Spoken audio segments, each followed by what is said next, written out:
आकाए करीम रऊफुर रहीम सल्लल्लाहु अलैहि वसल्लम फरमाते हैं ये माह रमजान क्या है। अल्लाह के महबूब मुस्तफ़ा करीम सल्लल्लाहु अलैहि वसल्लम माह रमजान शरीफ के रोज़ों की अहमियत बयान करते हुए फरमाते हैं कि माह रमजान शरीफ का एक रोज़ा अगर कोई छोड़ दे और फिर सारी जिंदगी उसके बदले में रोज़ा रखे तो सारी जिंदगी के रोज़े उस एक माह रमजान के रोजे के बराबर नहीं हो सकते।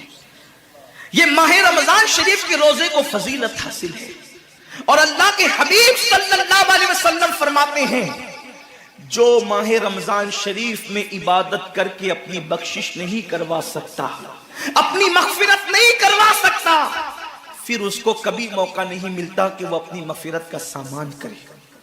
आकाए करीम सल्लल्लाहु अलैहि वसल्लम फरमाते हैं कि साल भर तक माह रमजान शरीफ के लिए जन्नत को आरास्ता किया जाता है, जन्नत को सजाया जाता है, जन्नत को संवारा जाता है।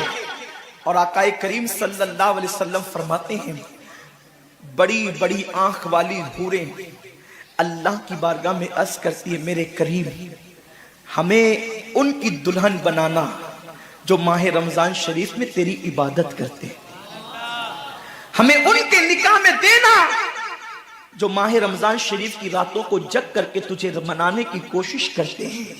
आकाए करीम सल्लल्लाहु अलैहि वसल्लम फरमाते हैं अगर कोई बंदा माह रमजान में जिना से बचे, शराब से बचे, झूठ से बचे, किसी को तोहमत लगाने से बचे और माह रमजान शरीफ का एहतराम करते हुए गुनाहों से बचे तो अल्लाह तबारक व ताला हर रात के बदले, रमजान शरीफ की हर रात के बदले 100 हूरों के साथ उसका निकाह फरमाएगा।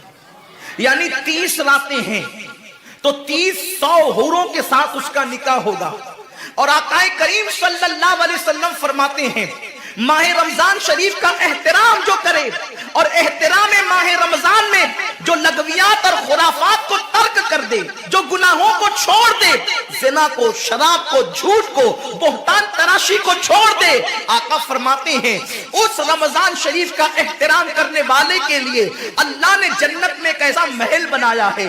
उस महल का हाल ये है कि दुनिया के सारे अव्वलीन और आखिरीन यानी आदम से लेकर आखिरी आने वाले तक इंसान तक अगर सारे उस महल के अंदर दाखिल हो जाए तो भी उस महल की इतनी ही जगह वो लेंगे जितनी की बकरे की रान आप किसी मकान के अंदर रखते हैं तो बकरे की रान कितनी जगह घेरती है, बस तमाम अव्वलीन और आखिरीन उस महल के अंदर इतनी ही जगह घेरेंगे। यानी वो महल इतना बड़ा अल्लाह ने बनाया है और वो महल सिर्फ उनके लिए है जो माह रमजान के एहतराम में गुनाहों को तर्क कर देते हैं, गुनाहों को छोड़ देते हैं। मेरे आका सल्लल्लाहु अलैहि वसल्लम के प्यारे दीवानों, लेकिन अफसोस हम और दिनों की तरह माह रमजान शरीफ की रातों को जाय कर देते। ताजिरों का सीजन आता है तो ताजिर पहले से तैयारी करते हैं कि इस सीजन के अंदर मैंने मालदार बनना है, इतना माल मैंने कमाना है कि फिर मैंने सारे साल घर में बैठ करके खाना है।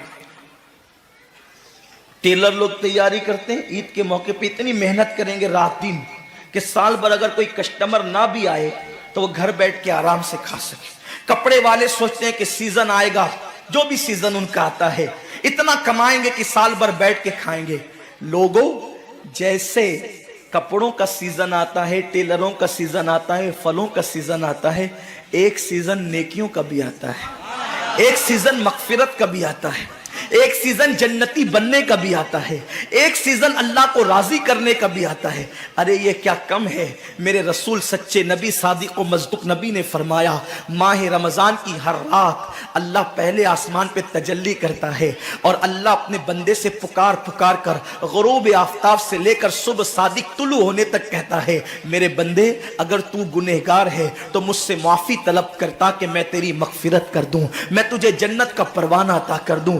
اگر تو غریب ہے تو مجھ سے دولت مانگ تاکہ میں تجھے دولت عطا کر دوں، اگر تو نعمت سے محروم ہے تو نعمت مانگ تاکہ میں تجھے نعمت عطا کر دوں۔ یہی وجہ تو ہے حضرات صحابہ کرام جب رمضان شریف آتا تو وہ ایسے تیاریاں کرتے تھے جیسے ہم اپنے گھروں کی شادیوں کی تیاری کرتے ہیں۔ صحابہ اتنے مصروف ہو جاتے رمضان شریف کی تیاریوں میں، اور کیسی تیاری کرتے؟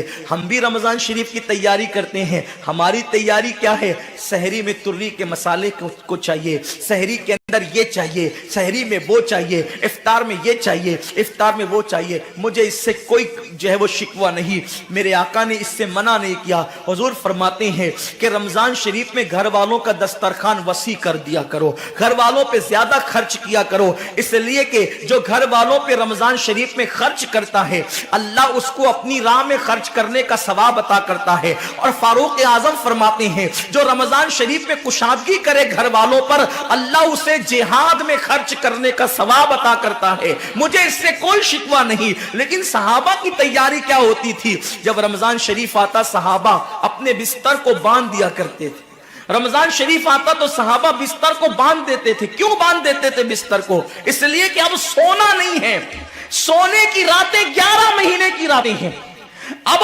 غفلت میں زندگی نہیں گزارنا ہے، بلکہ راتوں کو جگ کر دن کو جگ کر اللہ کی اتنی عبادت کرنا ہے کہ عبادت کا سیزن آ گیا۔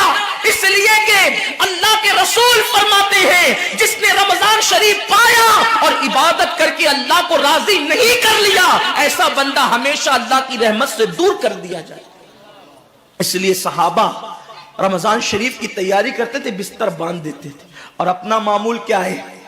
جو فجر میں سوئیں گے تو وہ عصر میں اٹھیں گے، رات بھر جاگیں گے کرکٹ کھیلتے ہوئے، رات بھر جاگیں گے گلیوں میں گھومتے ہوئے۔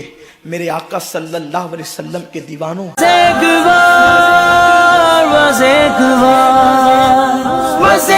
بار چلے آؤ مصطفیٰ کی طرح، صرف ایک بار، صرف ایک بار، صرف ایک بار، صرف ایک بار دل سے